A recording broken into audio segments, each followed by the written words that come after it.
बिस्मिल्लाहिर्रहमानिर्रहीम। फरमान मुस्तफ़ा सल्लल्लाहु तआला अलैहि वसल्लम, बेशक बरोज़ क़यामत मेरे ज़्यादा करीब तर वो होगा जो जिसने दुनिया में मुझ पर ज़्यादा दुरूद पाक पढ़े होंगे। सल्लु अलल हबीब। खाना खाते वक्त जूता उतार लेना सुन्नत मुबारक है। राशिद अतारी न्यू रूहानी इलाज लेकर पेश खिदमत है।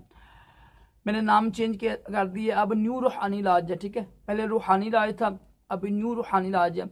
आज हम रूहानी इलाज सुनेंगे, कब्ज़ का रूहानी इलाज सुनेंगे। जो मेरा एक चैनल है ना, मुजर्रद नुस्खे हैं, मुजर्रद नुस्खों के ऊपर मैंने एक वीडियो बनाई है आज। वो है कब्ज़ के तकरीबन 80 देसी इलाज नुस्खे। पहली बार यूट्यूब की दुनिया में तारीख में ऐसा होगा।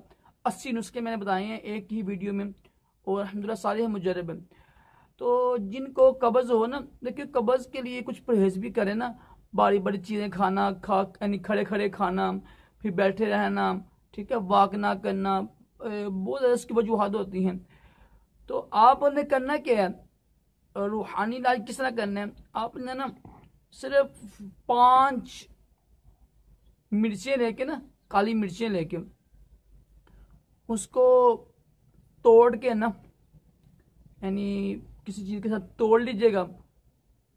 तोड़ने के बाद पीसना नहीं है, तोड़ के ना उसके ऊपर आपने ना अव्वल आखिर दुरूद शरीफ पढ़कर 26 बार आपने पढ़नी है सूरत फातिहा।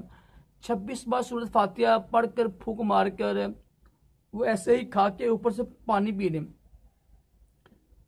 पानी पी लें। और जब आगे सोना ना, आपने कोशिश करें जब आप सोते हैं ना, तो सोने से ना 2 घंटे पहले कोई खाना ना खाया करें। सोने से 2 घंटे पहले खाना ना खाया करें। तो पानी पी के रात को सोते वक्त ना 2 चम्मच तेल लेके जैतून का उसको पेट पे ना नाक में मालिश करें और सो जाए। इंशाल्लाह पुरानी से पुरानी कब्ज़ जो है ना, आपकी इंशाल्लाह सूरत फातिहा की बरकत से, काली मिर्च के सबब से और जैतून जैसे मुबारक तेल से की बरकत से इंशाल्लाह दूर हो जाएगी। बहुत ही मुजरब है। दोबारा सुन लें, जिनको कब्ज़ रहती है ना, तो कब्ज़ के लिए ये रूहानी इलाज है कि 5 मिर्चें लेके ना, काली मिर्चें लेके उसको तोड़ दें, पीसनी नहीं है, तोड़ के ना ऐसे कुछ थोड़ी लगा, कुछ चीज लगा लें, थोड़ी मार लें, कोई हवा दस्ते में तोड़ के ना उसके ऊपर अव्वल आखिर दुरूद शरीफ पढ़ के 26 बार सूरत फातिहा पढ़िएगा। पढ़ के फूंक मार के पीने, ऊपर से पानी पीने, यानी निगल के ना पानी पीने। रात को सोते वक्त ना नाफ में ना तेल लगाना है आपने जैतून का। इंशाल्लाह पुरानी दायमी कब्ज़ भी दूर हो जाएगी। बहुत ही मुजरब है और अल्हम्दुलिल्लाह लाखों लोगों ने जमाया। जैतून के तेल में भी शिफा है। ठीक है, लाजमी कीजिएगा, इंशाल्लाह इसकी बरकत से आपको बड़ा फ़ायदा होगा।